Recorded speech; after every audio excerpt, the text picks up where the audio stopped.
안녕하세요. 저는 작은 식당을 운영하며 딸 셋을 키워낸 50대 후반 여성입니다. 이렇게 사연을 남기게 될 줄은 몰랐는데 막상 글로 적으려니 마음이 좀 복잡하네요. 자식 키우면서 별의별 일을 다 겪었다고 생각했는데 이번 일만큼은 저도 아직까지 그때를 떠올리면 손이 다 떨리곤 합니다. 누군가는 제 이야기를 듣고 설마 사돈이란 사람이 그렇게까지 했겠어? 하실 수도 있어요. 근데 정말 겪어보지 않으면 모릅니다. 며느리 하나 잘못 들였다 생각하는 집안이 남의 귀한 딸을 얼마나 아무렇지 않게 짓밟을 수 있는지 말이죠. 그날 밤 딸이 온몸에 멍이 든 채 제 집 현관을 두드렸을 때부터 시작된 이야기입니다. 제가 그 인간들을 어떻게 무릎 꿇렸는지 지금부터 시작해 보려고 합니다. 끝까지 함께 해주세요. 저는 오래도록 작은 백반집을 혼자 꾸려온 사람입니다. 남편 없이 딸 셋을 키우면서 하루도 가게 문을 닫아본 적이 없었죠. 새벽 5시에 나가 육수를 우리고 밤 늦게까지 손님을 받으면서도 딸들 앞에서는 힘든 티 한 번 낸 적이 없었더라고요. 큰딸 대학 등록금이 모자랐던 해에는 적금을 깨고도 부족해 이웃 가게에 손을 벌린 적도 있었지만 그런 얘기는 딸들에게 입 밖에 낸 적이 없었습니다. 그렇게 억척스럽게 살아온 덕에 세 딸을 다 대학까지 보냈고 막내딸은 그 중에서도 유독 여리고 착한 아이였죠. 그런 막내가 결혼한다고 했을 때 저는 솔직히 걱정보다 안도가 더 컸습니다. 사위 될 사람 직장도 번듯했고 시댁도 남부럽지 않게 산다고 들었거든요. 이제 우리 막내는 고생 안 해도 되겠다 싶었더군요. 그게 얼마나 큰 착각이었는지 한참이 지나서야 알게 됐습니다. 딸이 처음 생활비 얘기를 꺼낸 건 결혼하고 반년쯤 지났을 무렵이었죠. 저녁 장사 끝날 때쯤 슬쩍 찾아와서는 이번 달에 씀씀이가 좀 컸다며 30만 원만 빌려달라고 하더라고요. 저는 별 생각 없이 통장에서 돈을 붙여줬습니다. 신혼살림이라는 게 원래 이래저래 돈 나갈 때가 많은 법이니까요. 엄마 미안한데 다음 달엔 꼭 갚을게. 딸은 그렇게 말하며 겸언쩍게 웃었고 저도 그냥 그러려니 하고 넘겼더군요. 문제는 그 다음 달에도 또 그 다음 달에도 똑같은 부탁이 이어졌다는 겁니다. 세 번째쯤 되니 슬슬 이상하다는 생각이 들더라고요. 너 월급 꼬박꼬박 나오잖아. 근데 왜 매달 돈이 모자라? 제가 물으면 딸은 우물쭈물하며 말끝을 흐리기 일쑤였죠. 그러다 하루는 딸이 화장실에 간 사이 딸의 휴대폰 벨소리가 요란하게 울렸습니다. 액정이 뜬 이름은 어머님이었더라고요. 별 생각 없이 받았는데 수화기 너머로 들려오는 목소리에 저는 그대로 얼어붙고 말았습니다. 아가, 이번 달 카드 결제일 얼마 안 남았다. 잊지 말고 넣어놔라. 저는 순간 뭐라고 대답해야 할지 몰라 머뭇거렸죠. 그러자 사돈은 며느리가 아니라는 걸 눈치챘는지 목소리 톤을 살짝 바꾸더군요. 누구세요? 접니다, 사돈. 우리 딸 지금 화장실에 가서요. 아, 사부인이시구나. 별일 아니에요. 며느리가 저희 카드값 좀 챙겨주기로 해서요. 저는 순간 귀를 의심했습니다. 카드값을 며느리가 챙겨준다니, 그것도 매달 정기적으로 그런다니 도무지 상황이 이해되지 않더군요. 카드값을 며느리가 왜 챙겨요? 어머, 사부인도 참, 우리 집안 체면이 있지. 며느리가 이 정도는 해줘야 하는 거 아니겠어요? 시댁 어른들 공과금 좀 받으리는 게 뭐 그리 대수라고. 시모는 대수롭지 않다는 투로 말을 이어갔습니다. 저는 그 말을 듣는 내내 손이 다 떨렸죠.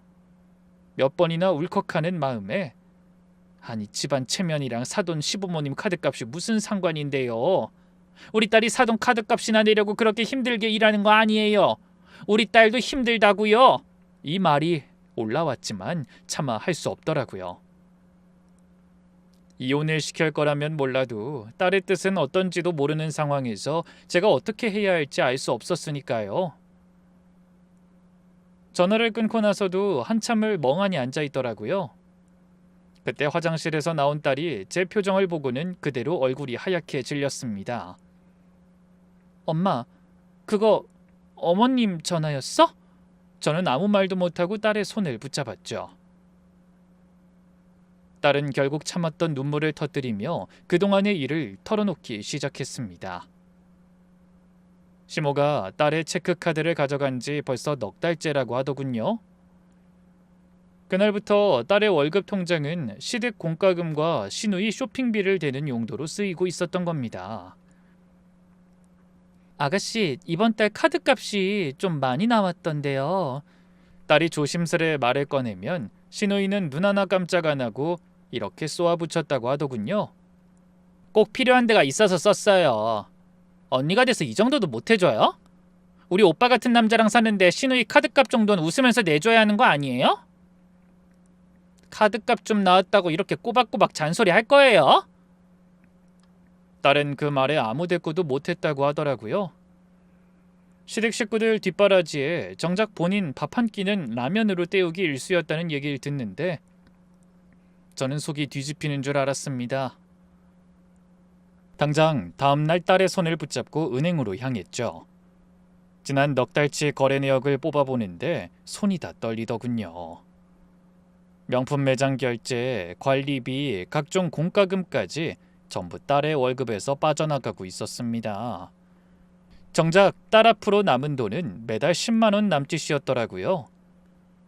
내역서를 한 줄씩 짚어가던 저는 결혼 첫 달부터 이미 시작됐다는 걸 알고 아연실색했습니다. 신혼여행에서 돌아온 지 일주일도 안 돼서 시모가 카드를 가져갔다는 뜻이었죠. 딸은 그 시절을 떠올리며 씁쓸하게 웃더군요. 처음엔 그냥 어머님 도와드리는 거라고만 생각했어. 며느리니까 당연히 그래야 하는 줄 알았지. 그래서 넉 달을 그렇게 참았단 말이야? 제가 목소리를 높이자 딸은 고개를 푹 숙였습니다. 말하면 엄마가 속상해할까봐 그랬어.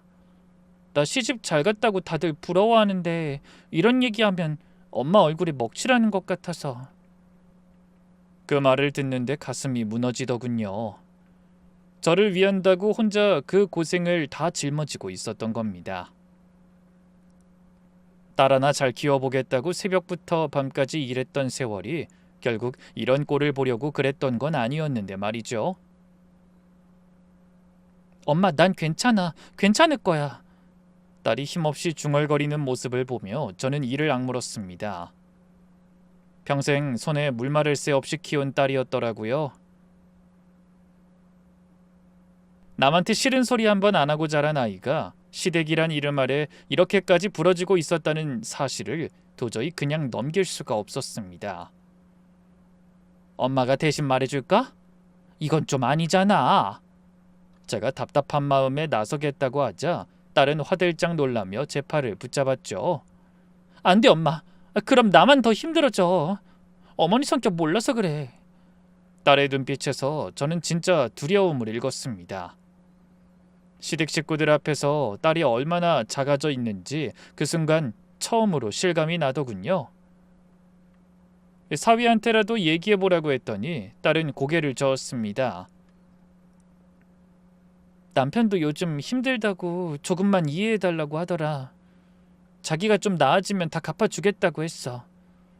전 그 말에 기가 막혀 말이 안 나왔더라고요. 며느리 월급을 통째로 가져다 쓰는 걸 이해하라니. 그게 남편이라는 사람 입에서 나올 소리인가 싶었습니다. 그날 밤 집에 돌아와서도 저는 잠을 이루지 못했죠. 딸이 얼마나 오랫동안 혼자 그 무게를 지고 있었을지 생각하니 가슴이 미어지더군요.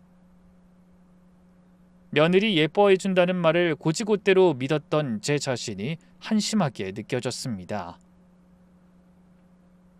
상견례 자리에서 시모가 우리 며느리 될 사람 참 복스럽게 생겼네요 하며 웃던 모습이 떠올랐죠. 그 말이 진심이 아니라 그저 부려먹기 좋은 사람을 골랐다는 뜻이었다는 걸 그때는 몰랐습니다. 그날 이후로 저는 딸의 통장을 꾸준히 들여다보기 시작했어요. 볼 때마다 확신은 더 굳어졌죠. 저 집안은 애초에 며느리를 가족이 아니라 매달 돈 나오는 통장쯤으로 여기고 있었던 겁니다. 그렇게 통장 내역을 확인한 뒤로 저는 하루도 마음 편할 날이 없었습니다. 딸을 볼 때마다 살이 쪽쪽 빠지는 게 눈에 보이더라고요. 원래도 마른 편이었는데 이제는 손목이 제 두 손가락으로도 다 감길 정도였죠. 가게 문을 닫고 나면 딸의 집 근처를 서성이는 일이 잦아졌습니다. 딸 얼굴이라도 한번 보고 가야 마음이 놓였거든요. 문제는 그때부터였습니다. 신혼집 전세를 빼고 시댁 바로 옆 동으로 이사를 하겠다는 얘기를 들었을 때 저는 귀를 의심했더라고요. 뭐? 아니 전세를 왜 빼? 거기 살기 좋다며. 그이가 어머님 옆에 있어야 마음이 편하대. 어머니가 며느리랑 밥 한 끼 먹고 싶어 하신다고. 딸은 별일 아니라는 듯 웃으며 말했지만 저는 그 웃음이 영 미덥지 않았습니다. 며느리랑 밥 한 끼 먹고 싶다는 사람이 왜 며느리 카드값부터 챙기는지 이해가 안 됐으니까요. 말려도 소용없었습니다. 사위는 이미 계약을 다 맞춰놓은 상태였고 딸은 그저 시키는 대로 따르는 수밖에 없어 보이더군요.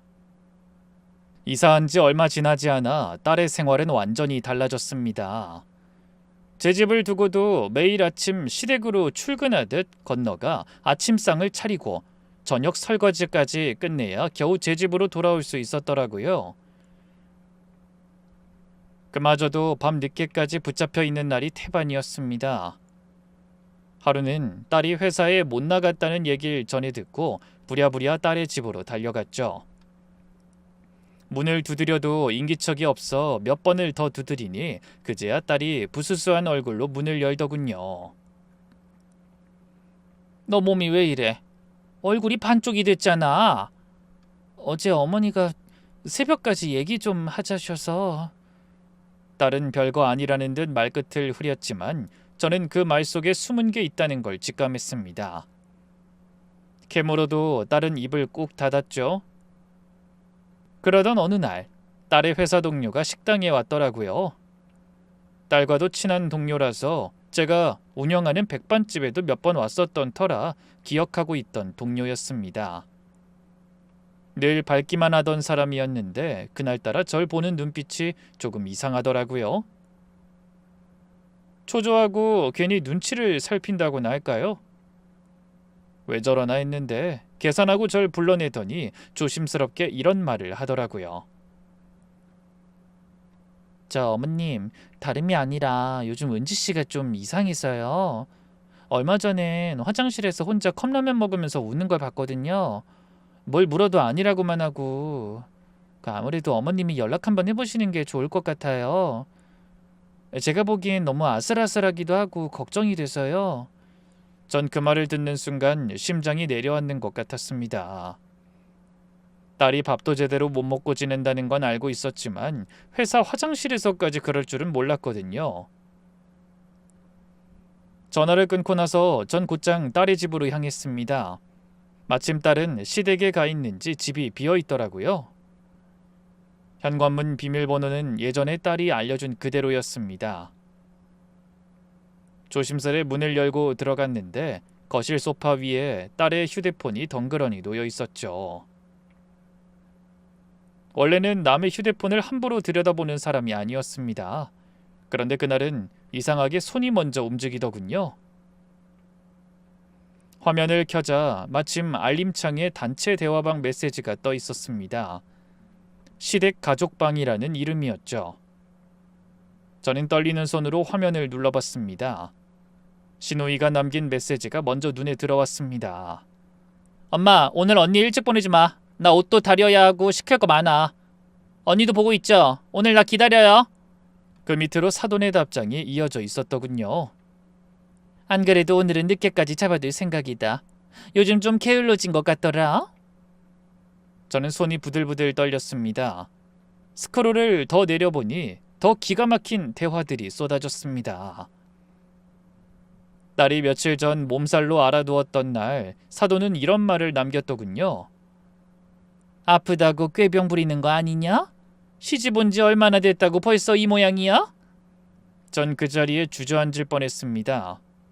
딸이 정말 아파서 못 일어났던 날이었거든요. 열이 39도까지 올랐던 걸 저도 기억하고 있었으니까요. 그런데 그 고통을 꾀병으로 몰아붙이는 사람들 밑에서 딸은 매일 웃는 얼굴로 밥상을 차렸던 겁니다. 저는 떨리는 손으로 화면을 하나하나 사진으로 찍어뒀습니다. 언젠가 이 증거들이 필요한 날이 올 것 같다는 예감이 강하게 들었거든요. 그렇게 사진을 다 찍고 휴대폰을 원래 자리에 내려놓는데 갑자기 현관문이 열리는 소리가 들렸습니다. 딸이 돌아온 것이었죠.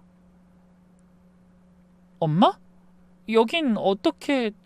딸은 절 보고 화들짝 놀라며 물었습니다. 저는 애써 태어난 척 반찬 좀 가져다 주러 왔다고 둘러댔죠.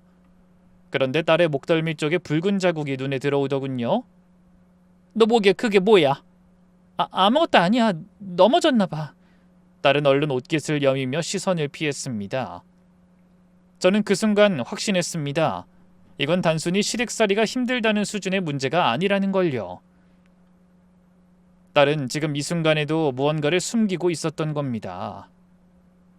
전 그날 밤 잠을 이루지 못한 채 딸의 휴대폰 속 대화 내용을 다시 들여다봤습니다.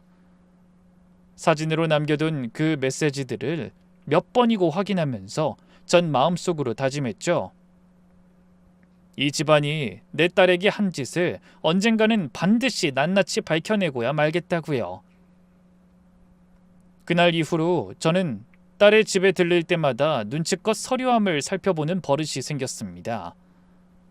예전 같으면 상상도 못할 행동이었지만 그날 단톡방을 본 뒤로는 모든 의심부터 하게 되더라고요. 그러던 어느 날 딸의 우편함에 낯선 봉투 하나가 꽂혀 있는 걸 발견했습니다. 발신인은 처음 들어보는 대부업체였죠. 이게 뭐지? 저는 봉투를 열어보고 싶은 마음을 꾹 눌러 참았습니다. 함부로 뜯었다가는 딸에게 뭐라 설명할 방법이 없었으니까요. 대신 사진으로 발신인과 주소만 찍어두고 그날 저녁 가게 문을 닫자마자 예전에 알고 지내던 흥신소 사장님께 전화를 걸었습니다. 사연을 다 듣더니 사장님은 낮은 목소리로 이렇게 말하더군요. 사모님, 이거 심상치 않은데요. 요즘 시댁 식구가 며느리 명의로 대출 돌리는 일이 종종 있어요. 한번 제대로 알아봅시다. 저는 그 말을 듣는 순간 다리에 힘이 풀렸습니다. 설마 했던 일이 진짜였다니. 믿고 싶지 않았거든요. 일주일쯤 지나 흥신소에서 연락이 왔습니다. 사장님 목소리에는 조심스러운 기색이 역력했죠. 따님 명의로 제2금융권에서 대출이 3건이나 실행됐어요. 그것도 전부 최근 반년 사이에요. 저는 수화기를 붙든 채 한참을 말을 잇지 못했습니다. 딸은 그런 사실을 전혀 모르고 있었으니까요. 사장님이 보내준 자료를 확인하는데 대출 실행일마다 CCTV 속에 찍힌 사람은 놀랍게도 딸이 아니라 사돈이었습니다. 딸의 신분증과 도장을 들고 창고를 오가는 사돈의 모습이 고스란히 담겨 있더라고요. 거기서 끝이 아니었습니다. 사장님이 조심스럽게 녹취 파일 하나를 보내주더군요. 사돈이 어느 지인과 통화하며 남긴 말이었습니다. 멍청한 며느리 하나 잘 낚으면 우리 집안은 평생 놀고 먹는다니까. 걔 이름으로 대출 좀 더 돌려도 아무 말도 못해. 그 목소리를 듣는데 저는 손끝이 다 저릿저릿했습니다. 이건 단순히 못된 시어머니 수준이 아니라 처음부터 작정하고 벌인 일이었더라고요. 딸을 며느리로 들인 게 아니라 이용할 대상으로 골랐다는 뜻이었으니까요. 저는 도저히 참을 수가 없어서 딸을 불러냈습니다. 카페 구석자리에 앉혀놓고 자료를 하나씩 보여주는데 딸의 얼굴이 점점 하얗게 질려가더군요. 엄마, 이게 진짜야? 내가 대출을 받았다고? 네가 아니라 사돈이 네 이름으로 대출을 받은 거야. 도장이랑 신분증 아직도 어머님이 갖고 계시지? 딸은 아무 대답도 못한 채 눈물만 뚝뚝 흘렸습니다. 그러다 문득 뭔가 생각난 듯 고개를 들더군요. 얼마 전에 남편이 그러긴 했어. 엄마가 너 생각해서 하는 거니까 신경 쓰지 말라고. 그게 이거였구나. 전 그 말을 듣고 기가 막혀서 헛웃음이 나왔습니다. 며느리 이름으로 몰래 대출을 받아놓고 그걸 생각해서 하는 일이라 포장하다니 말이 안 됐거든요. 딸은 그날 밤 집에 돌아가자마자 사위를 붙들고 따져물었다고 하더라고요. 여보, 당신 지금 나 걱정하는 거 맞아? 내 이름으로 대출까지 받았는데 나한테 말도 안 해줬잖아. 엄마가 다 알아서 하시는 건데 뭘 그렇게 예민하게 굴어. 예민한 게 아니라 내 이름으로 빚이 생겼다는데 당연히 물어봐야지. 그러니까 그 빚 갚으라고 한 것도 아니잖아. 엄마가 다 처리하실 거야. 처리를 어떻게 해? 이자는 누가 내는데? 내 신용은 어떻게 되는 건데? 진짜 왜 이렇게 사람을 몰아붙여? 집안일에 자꾸 끼어들지 좀 마.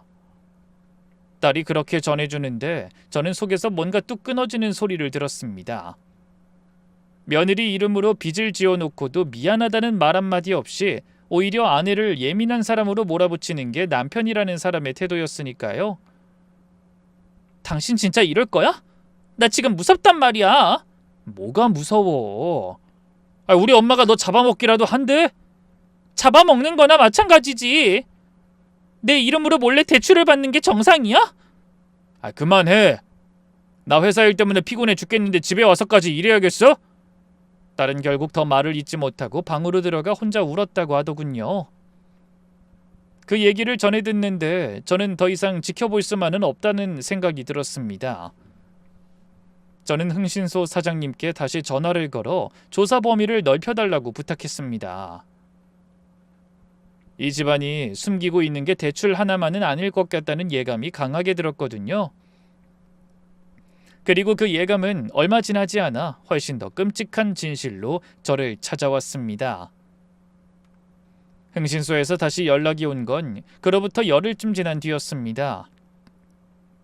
이번엔 사장님이 아니라 직접 조사를 맡았다는 직원분이 전화를 걸어오셨더군요.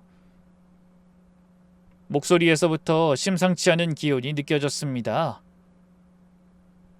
사모님, 이건 전화로 말씀드리기가 좀 그래서요. 직접 뵙고 파일 보내드려야 할 것 같습니다. 저는 가슴이 철렁 내려앉았습니다.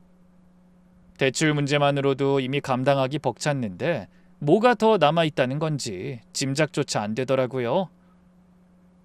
그날 밤 저는 뒤척이며 잠을 설쳤습니다. 별의별 생각이 다 들었지만 설마 이보다 더한 일이 있으랴 싶었죠.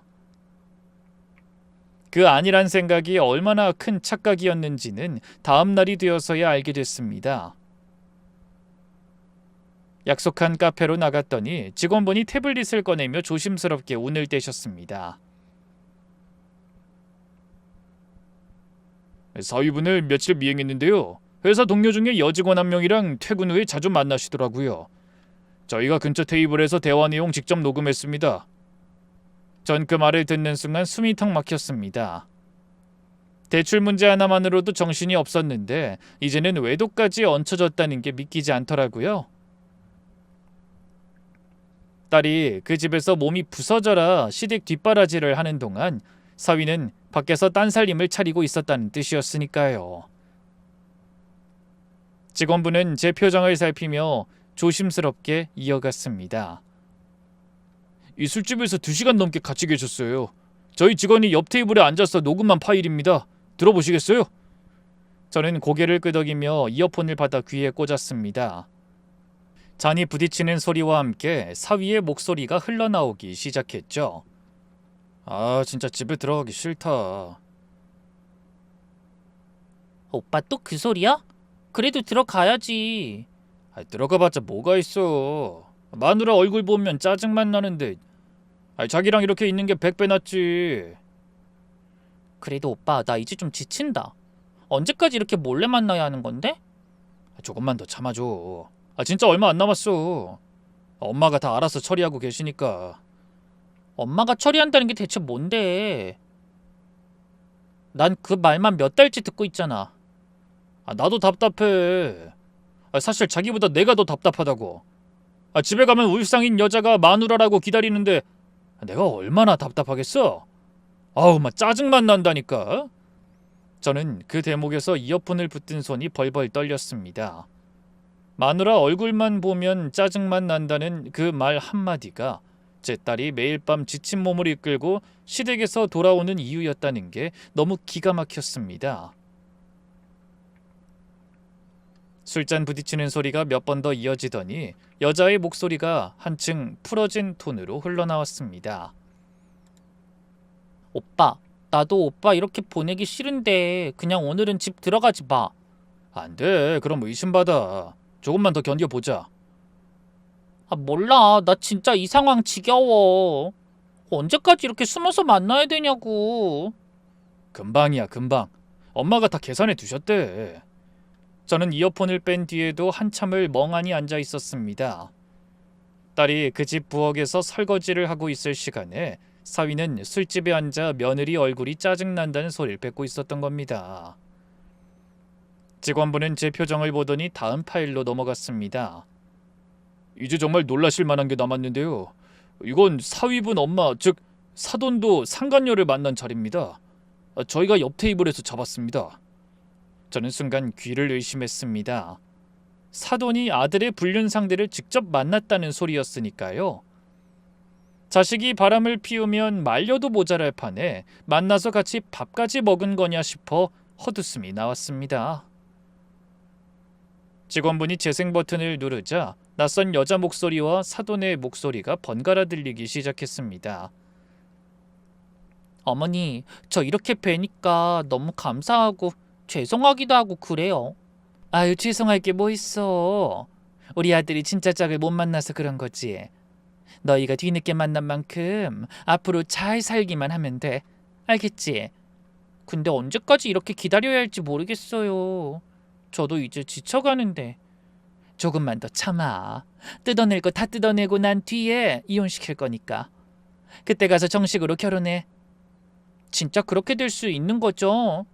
저도 이제 나이가 있어서 마냥 기다릴 수는 없거든요. 내가 누구야? 다 계획이 있으니까 걱정 말고 기다려. 며느리 그거 하나 정리하는 거야 일도 아니야. 전 그 순간 손에서 이어폰이 툭 떨어질 뻔했습니다. 아들의 불륜을 나무라긴커녕 며느리한테서 재산을 다 빼돌린 뒤 이혼시키고 새 며느리를 들이겠다는 계획을 짜고 있었던 겁니다. 그것도 상간녀를 직접 만나 마주 앉아 그런 말을 뱉었다니 전 도무지 사람이라고 믿기지 않더라고요. 대화는 거기서 끝나지 않았습니다. 역시 우리 엄마가 최고다. 진짜 똑똑하시다니까. 오빠, 그럼 이제 얼마나 더 걸려? 몇 곳만 더 대출 돌리면 끝난대. 엄마가 벌써 다 계산해 놓으셨어. 그거 다 받고 나면 은지 명의로 된 거 싹 정리하고 바로 이혼 서류 내밀 거야. 진짜지? 나 진짜 언제까지나 기다릴 수 있는 거 아닌 거 알지? 당연하지 자기야. 조금만 더 기다려줘. 다 정리되면 내가 진짜 호강시켜 줄게. 지금이랑은 비교도 안 되게 잘해줄 테니까. 알겠어. 근데 그 여자 불쌍하긴 하다. 아무것도 모르고 있잖아. 불쌍할 게 뭐 있어. 어차피 우리 집안이랑은 안 맞는 사람이었어. 처음부터 엄마가 말씀하셨잖아. 이용할 만큼 이용하고 버리자고. 저는 더 이상 그 목소리를 듣고 있을 수가 없어서 이어폰을 빼버렸습니다. 손이 떨려서 태블릿조차 제대로 들고 있기 힘들 정도였죠. 직원분이 걱정스러운 얼굴로 저를 살폈습니다. 사모님 괜찮으세요? 물이라도 좀 드릴까요? 전 고개를 저으며 애써 정신을 붙잡았습니다. 지금 이 순간 무너지면 안 된다는 생각이 강하게 들었거든요. 딸을 지키려면 저부터 냉정해져야 했으니까요. 이 파일들 전부 다 저장해서 주실 수 있나요? 하나도 빠짐없이요. 네, 물론입니다. 사진 자료도 따로 정리해서 드릴게요. 세 분이 함께 찍힌 사진도 몇 장 확보했습니다. 직원분은 태블릿 속 사진 몇 장을 더 보여줬습니다. 사돈과 사위 그리고 상간녀로 보이는 여자가 한 식당 룸에서 나란히 앉아 웃고 있는 모습이었죠. 그 사진 한 장이 그동안 딸이 흘린 눈물보다 더 선명하게 진실을 말해주고 있었습니다. 저는 그 말을 들으며 이를 악물었습니다. 며느리 명의로 빚을 지우고 그 빚을 다 뽑아낸 뒤 헌신짝처럼 버리려던 계획이었더라고요. 딸이 그 집에서 밥상을 차리고 설거지를 하며 하루하루를 버티는 동안 저 인간들은 뒤에서 딸의 인생을 통째로 저울질하고 있었던 겁니다. 집으로 돌아오는 길, 저는 운전대를 잡은 손이 후들거려서 몇 번이나 갓길에 차를 세워야 했습니다. 딸에게 이 사실을 어떻게 전해야 할지, 아니 전해야 하는 게 맞는 건지조차 판단이 서지 않더군요. 하지만 이대로 뒀다가는 딸이 빚더미 위에 버려진 채 인생이 망가질 게 뻔했습니다. 저는 마음을 다잡았습니다. 이제는 정말 끝을 봐야 할 때라는 걸 그날 확실히 깨달았으니까요. 그날 이후로 저는 하루도 마음 편히 잠들지 못했습니다. 흥신소에서 받은 자료들을 몇 번이고 다시 열어보며 이걸 대체 언제 어떻게 터뜨려야 할지 고민만 깊어갔죠. 변호사 사무실도 미리 찾아가 상담을 받아뒀고 관할 경찰서에도 슬쩍 다녀와 어떤 절차가 필요한지 알아뒀습니다. 언제든 움직일 수 있도록 준비만 해둔 채 저는 그저 때를 기다리고 있었더라고요. 그런데 그때는 제가 예상했던 것보다 훨씬 빨리 그리고 훨씬 잔인한 모습으로 찾아왔습니다. 늦은 밤이었습니다. 가게 문을 막 닫고 뒷정리를 하고 있는데 현관문이 부서질 듯 거칠게 열리는 소리가 들렸습니다. 놀라서 고개를 돌렸는데 문 앞에 서 있는 건 다름 아닌 딸이었죠. 딸의 몰골을 보는 순간 저는 손에 들고 있던 행주를 바닥에 떨어뜨리고 말았습니다. 옷은 여기저기 찢어져 있었고 팔뚝이며 목덜미엔 시퍼런 멍이 선명하게 올라와 있더군요. 입술 한쪽도 찢어져 피가 말라붙어 있었습니다. 딸은 절 보자마자 그대로 주저앉아 흐느끼기 시작했습니다. 엄마? 그 한마디에 저는 온몸에 소름이 쫙 끼쳤습니다. 딸에게 달려가 얼굴을 붙잡고 살피는데 손이 떨려서 제대로 만질 수조차 없더라고요. 이게 무슨 일이야?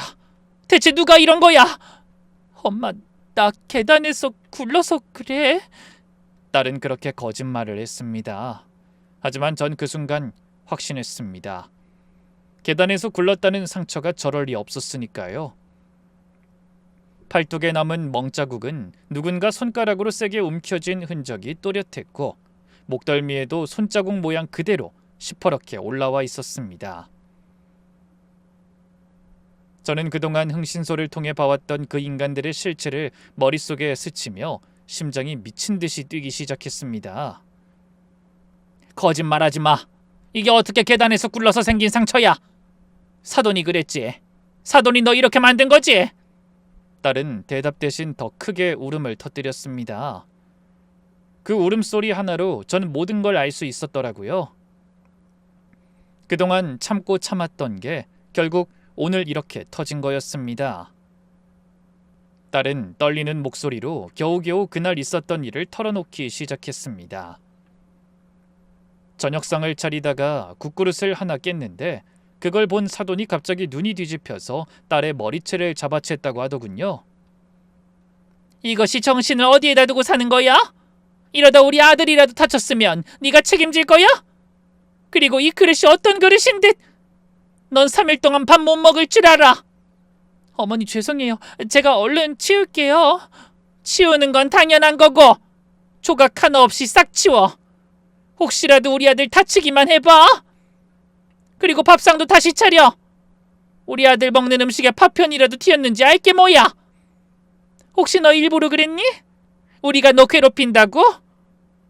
이 고약한 것 일부러 그랬네. 그랬어. 제가 왜 그런 생각을... 정말 실수였어요, 어머님. 실수는 무슨... 시집 온 지가 언젠데 아직도 그릇 하나를 제대로 못 잡아? 너희 친정에서 이렇게 가르쳤어? 어? 너희 엄마가 이렇게 살림 가르쳤냐고? 친정 얘기까지 나오는 순간 딸은 억울해서 눈물이 핑 돌았지만 감히 대꾸할 엄두도 못 냈다고 하더군요. 어머님, 저희 엄마는 상관없잖아요. 상관이 왜 없어? 자식하는 집 보면 부모 얼굴이 보이는 거야. 네가 이 모양이니 내가 사돈 얼굴 볼 낯이 없다는 거 아니야? 옆에서 지켜보던 사위는 말리긴커녕 딸을 나무랐다고 했습니다. 당신 뭐 하는 거야? 엄마한테 눈을 그렇게 떠? 여보, 나 눈 안 떴어. 그냥 서 있었을 뿐이야.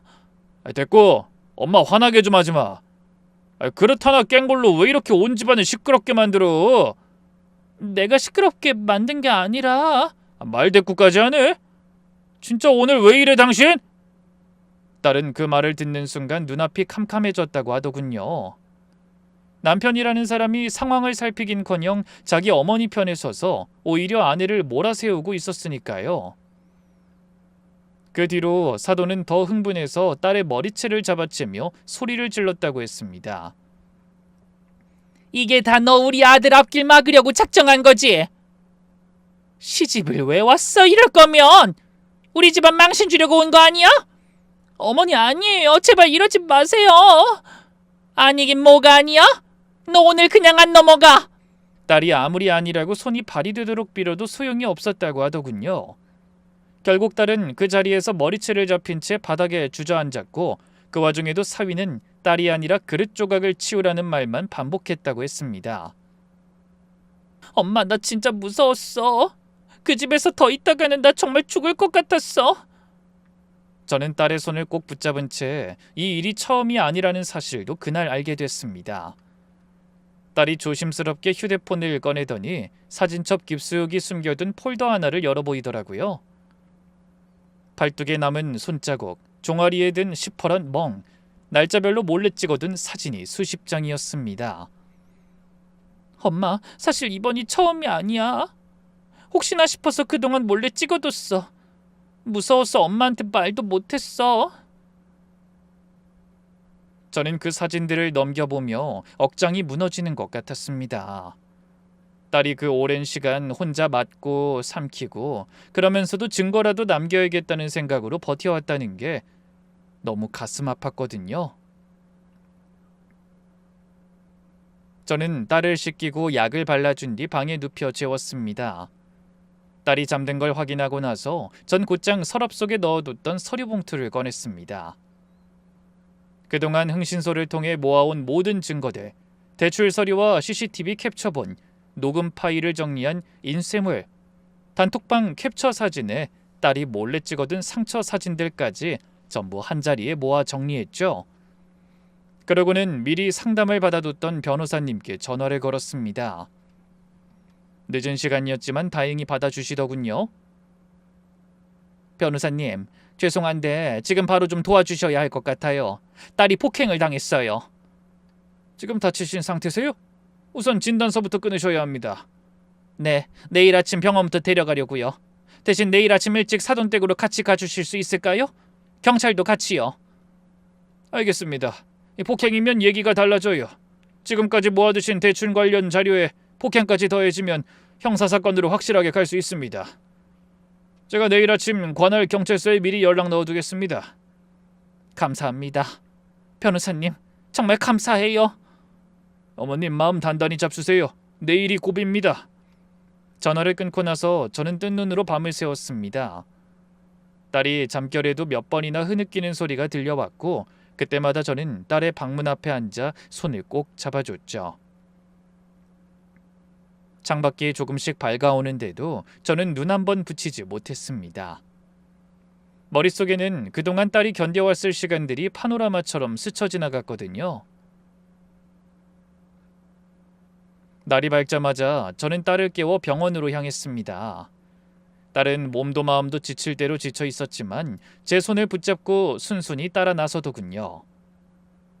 의사 선생님이 딸의 몸 곳곳을 살피며 진단서를 작성하는데 전치 3주가 나왔습니다.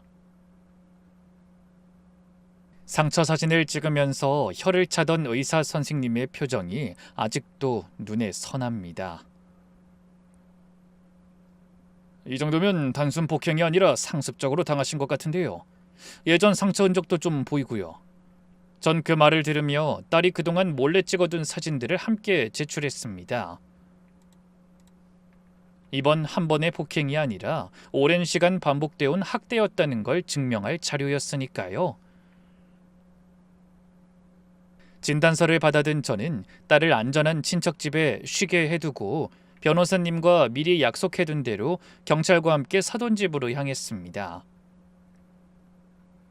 차 안에서 저는 서류 봉투를 꼭 끌어안고 있었습니다.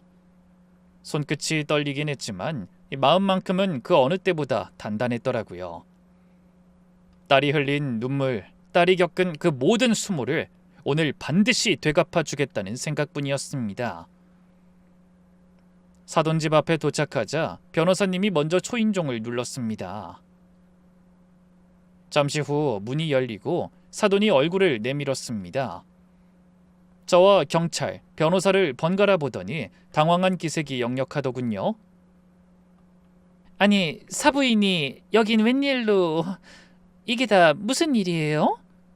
저는 아무 대답도 하지 않고 성큼성큼 안으로 들어섰습니다. 거실에는 사위도 있었는데 절 보자마자 얼굴이 하얗게 질리더군요. 저는 미리 정리해온 서류 뭉치를 그대로 식탁 위에 던지듯 내려놨습니다. 쿵 하는 소리가 조용한 거실에 울려 퍼졌습니다. 내 딸 몸에 낸 멍자국, 내가 오늘 다 갚아주러 왔습니다. 사돈의 표정이 순식간에 굳었습니다. 저는 떨리는 목소리를 애써 가라앉히며 말을 이었습니다. 딸 이름으로 대출 3건 받으신 거 다 압니다. 딸 명의 도장이랑 신분증 갖고 은행 다니신 것도 CCTV에 다 찍혀 있고요. 그게 무슨 소리예요, 갑자기? 사돈이 말을 더듬으며 뒷걸음질을 쳤습니다. 저는 옆에 서 있던 경찰관에게 눈짓을 했고 경찰관이 앞으로 나서며 서류를 확인하기 시작했습니다. 저는 그 틈에 사위를 향해 고개를 돌렸습니다. 그리고 자네, 바람 피우는 것도 다 알고 있네. 내 딸한테 뜯어낼 것만 다 뜯어내면 이혼한다고? 네가 그러고도 인간이야? 언젠 내 딸 없으면 죽는다고 해서 시집 보냈더니 내 딸한테 이딴 상처를 주고 이딴 취급을 해? 아닙니다, 장모님. 무슨 오해가 있으신 것 같은데요. 오해? 자네가 그 여자랑 술집에서 나눈 대화 전부 녹음돼 있는데 그게 오해야? 그건 그냥 동료끼리 술 한잔 한 거예요. 정말입니다. 동료끼리 마누라 얼굴 보기 싫다는 소리를 해? 자네 입으로 한 말 여기 다 있어. 사위의 얼굴이 새파랗게 질리는 게 보였습니다. 뭐라도 변명하려는 듯 입을 뻐끔거렸지만 아무 말도 나오지 않더군요. 저는 그런 사위를 매섭게 노려보며 말을 이었습니다. 딸 이름으로 빚 다 뽑아낸 다음에 이혼시키고 그 여자랑 새로 시작하려고 했다는 것까지 다 녹음돼 있어. 사돈이 직접 그 여자 만나서 한 말까지 전부. 거실안은 순식간에 얼어붙은 듯 조용해졌습니다. 사돈은 그제야 상황을 파악했는지 얼굴이 하얗게 질린 채 뒷걸음질만 치고 있었죠. 그때 경찰관이 서류를 다 확인하고는 담담한 목소리로 말했습니다. 사기 및 사문서 위조 그리고 상해 혐의로 조사가 필요할 것 같습니다. 같이 서로 가주셔야겠습니다. 아니 잠깐만요. 이게 다 무슨 근거로... 저는 억울해요. 전 그 말을 듣는 순간 참았던 게 확 터져버렸습니다. 억울해? 지금 그 입에서 억울하다는 말이 나와? 우리 딸을 그렇게 괴롭혀놓고 그렇게 때려놓고 아들은 귀하고 내 딸은 돈줄로 보였어? 그렇게 멍청해 보였냐고 내 딸이! 저는 목소리가 갈라지는 줄도 모르고 소리쳤습니다. 내 딸 괴롭힌 값 톡톡히 받아낼 거니까 그런 줄 알아. 이 생이 끝나도 지옥 끝까지 가서 괴롭혀 줄 거니까 그런 줄 알란 말이야. 사돈은 그 말을 듣더니 그대로 다리에 힘이 풀린 듯 바닥에 주저앉아 무릎을 꿇었습니다. 사부인, 제가 잘못했어요. 한 번만, 딱 한 번만 봐주세요. 사부인 같은 소리 안 해. 내 딸한테 그딴 식으로 해놓고선 사부인 소리가 나와? 이젠 끝이야. 난 지금 널 갈아 마셔도 시원치 않으니까 너나 네 아들 그리고 상간녀까지 각오하는 게 좋을 거야. 제발 살려주세요. 사돈은 울고불고 애원했지만 이미 늦은 뒤였습니다. 경찰관이 사돈의 팔을 붙잡아 일으켜 세웠고 사돈은 발버둥을 치며 끌려나갔습니다. 사위는 그 뒤를 쫓아가며 뭐라 소리쳤지만 그 목소린 이미 저에게 아무런 의미도 없더라고요. 저는 그 모습을 지켜보며 참았던 숨을 길게 내쉬었습니다.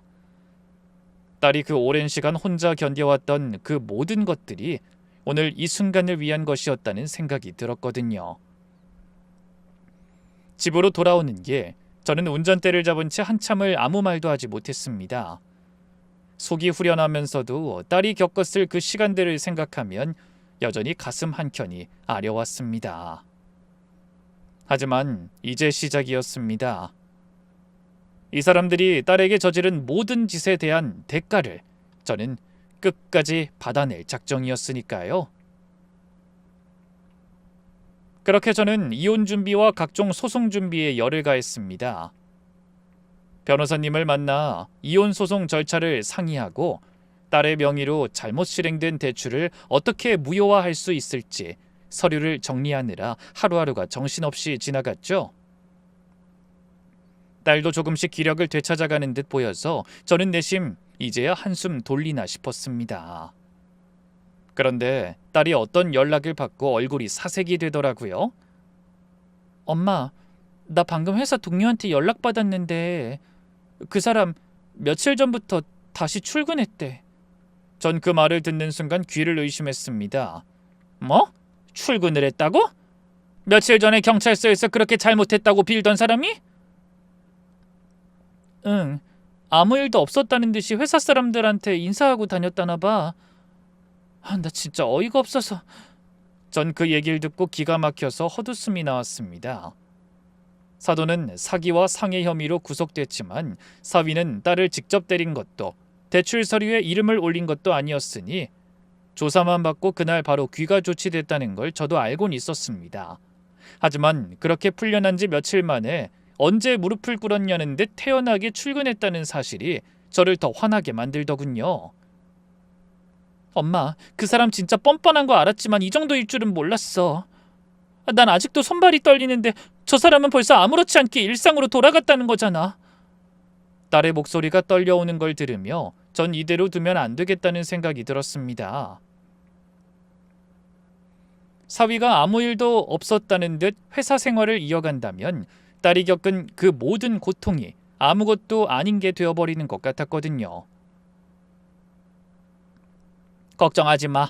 엄마가 오늘 그 회사 좀 다녀올게. 엄마 혼자 가려고? 나도 같이 가야 하지 않을까? 아니야. 넌 아직 몸도 마음도 추스를 시간이 필요해. 이건 엄마한테 맡겨. 저는 딸을 안심시킨 뒤 그동안 흥신소에서 받아둔 자료들을 다시 챙겼습니다. 사위가 회사 법인카드로 그 여자와의 만남 비용을 결제한 내역, 근무 시간에 몰래 빠져나가 만난 정황을 담은 사진까지 회사에 제출할 수 있을 만한 것들을 골라 서류로 정리했죠. 다음 날 아침, 전 곧장 사위의 회사로 향했습니다. 사무실 입구에서 직원이 뭐라 붙잡을 새도 없이 전 그대로 안으로 밀고 들어갔습니다. 마침 사위는 자기 자리에 앉아 태연히 모니터를 들여다보고 있더군요. 저는 그 앞으로 성큼성큼 걸어가며 목소리를 높였습니다. 자네가 다시 출근했다는 황당한 소식이 들려서 왔는데 진짜 이렇게 출근을 했네? 자, 이렇게 얼굴 보러 온 김에 자네랑 만난 상간녀 얼굴도 좀 보고 가려고 하는데 자네 생각은 어때? 좋은 생각 같지? 사무실 안이 순식간에 조용해졌습니다. 사위는 절 보자마자 얼굴이 새하얗게 질려서 벌떡 일어섰습니다. 장모님, 여긴 어떻게... 주변 자리에 있던 직원들이 하나둘 고개를 들어 이쪽을 쳐다보기 시작했습니다.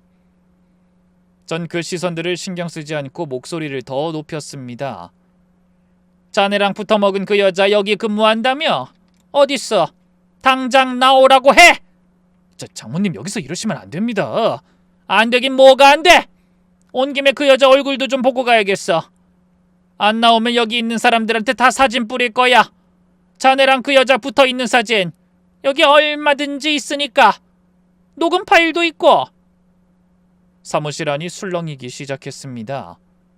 사위는 어쩔 줄 몰라 하며 저를 진정시키려 했지만 저는 아랑곳하지 않고 더 크게 소리쳤습니다. 그러자 저 뒤쪽 자리에서 한 여자가 슬그머니 일어섰습니다. 사위의 표정이 그 순간 더 하얗게 질리는 걸 보고 전 그 여자가 바로 그 상간녀라는 걸 직감했습니다. 저기요, 저 아무 죄도 없어요. 제가 먼저 만나자고 한 것도 아니고. 여자가 억울하다는 듯한 표정으로 다가와 변명을 늘어놓자 저는 어이가 없어서 헛웃음이 나왔습니다. 남의 집 귀한 딸일 테니 나도 심한 욕은 하고 싶지 않았는데 이제 보니 진짜 나쁜 것이네. 제가 뭘요? 가정 있는 남자랑 만나는 게 죄가 아니면 뭐가 죄야? 언제 이혼하냐고 같이 살고 싶다고 조르던 게 자네였잖아. 며느리 이름으로 빚 뽑아서 빨리 이혼시켜달라고 한 것도 다 녹음돼 있어. 그게 죄가 아니면 뭐가 죄냐고. 여자는 아무 대꾸도 못하고 얼굴이 벌겋게 달아올랐습니다. 사무실 여기저기서 직원들이 수근거리는 소리가 들려왔습니다. 저 사람 그 얘기야? 요즘 소문났던. 진짜였구나. 진짜. 어쩐지 둘이 좀 이상하다 했어. 사위는 그 자리에서 어디 숨을 곳도 없이 사람들의 시선 속에 그대로 얼어붙어 있었습니다. 전 마지막으로 사위를 향해 쐐기를 박듯 말했습니다. 내 딸 눈에 피눈물 나게 하고 두 사람은 이렇게 번듯하게 일도 하고 사랑하고 살려고 했어? 절대 안 되지. 두 사람 눈에도 피눈물 나게 해줄 테니까 각오해! 전 그렇게 사무실을 나섰습니다. 등 뒤로 웅성거리는 소리가 계속 들려왔지만 저는 뒤도 돌아보지 않았습니다. 속이 후련하면서도 이걸로 끝이 아니라는 걸 전 잘 알고 있었거든요. 이제부터가 진짜 시작이었습니다. 회사를 나서고 며칠 지나지 않아 딸에게서 다시 연락이 왔습니다. 목소리에 살짝 들뜬 기색이 묻어있더군요. 엄마, 그 사람 결국 파면됐대. 감사팀에서 조사하더니 법인카드 부정사용건까지 걸려서 그날로 바로 잘렸다나 봐. 전 그 소식을 듣고서야 비로소 어깨에 힘이 풀리는 것 같았습니다. 회사 앞에서 그렇게 소리치고 온 게 헛되지 않았다는 생각이 들더군요. 사위는 불륜과 법인카드 횡령까지 겹쳐 그동안 쌓아온 경력을 하루아침에 잃어버렸습니다. 상간녀 역시 사내에 소문이 파다하게 퍼지면서 결국 스스로 사직서를 냈다는 얘기를 나중에 전해 들었습니다. 사무실에서 함께 지내던 동료들 얼굴을 볼 낯이 없었을 테니 그럴 만도 했겠죠. 한편 사도는 사기와 상해 혐의로 구속된 뒤 재판을 앞두고 있었습니다. 저는 그 재판 과정을 지켜보면서도 이것만으론 뭔가 부족하다는 생각이 자꾸 들었습니다. 법적인 처벌은 그렇다 쳐도 사돈이 그동안 밖에서 쌓아온 그 번듯한 집안이라는 허울까지는 아직 벗겨지지 않았으니까요. 저는 흥신소를 통해 받아둔 단톡방 캡처와 녹취록 일부를 정리해서 사돈이 오랫동안 다니던 교회 담임 목사님 앞으로 보냈습니다.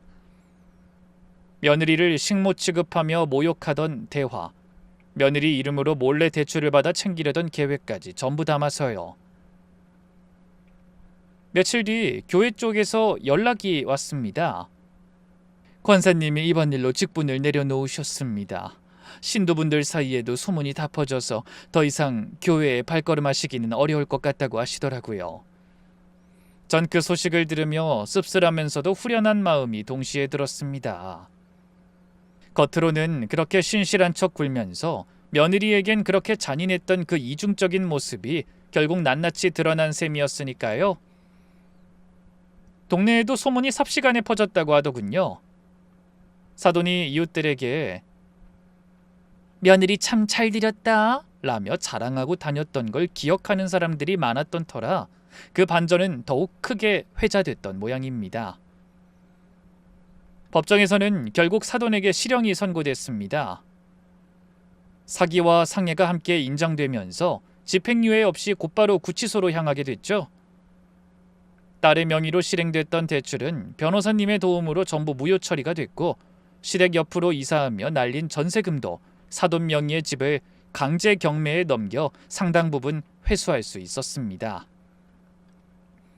그렇게 겉으로만 번듯했던 그 집안의 살림살이는 결국 딸의 눈물 위에 세워진 모래성이었다는 게 만천하에 드러난 셈이었습니다.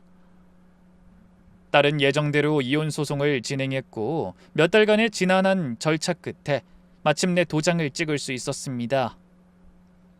위자료와 재산 분할까지 딸에게 유리하게 마무리되면서 그동안의 고통에 비하면 부족할지언정 그나마 최소한의 보상은 받을 수 있었죠. 딸은 그 후로도 한동안 마음의 상처를 추스르는 데 시간이 걸렸습니다. 밤마다 악몽을 꾸며 잠에서 깨는 날도 많았고 사람 많은 곳에 가면 이유 없이 가슴이 뛴다며 힘들어하기도 했습니다. 전 그런 딸 곁을 지키며 상담 치료도 함께 알아봐주고 틈날 때마다 곁에 앉아 손을 잡아줬습니다. 서두르지 않고 딸의 속도에 맞춰 천천히 기다려주는 것, 그게 제가 할 수 있는 전부였으니까요.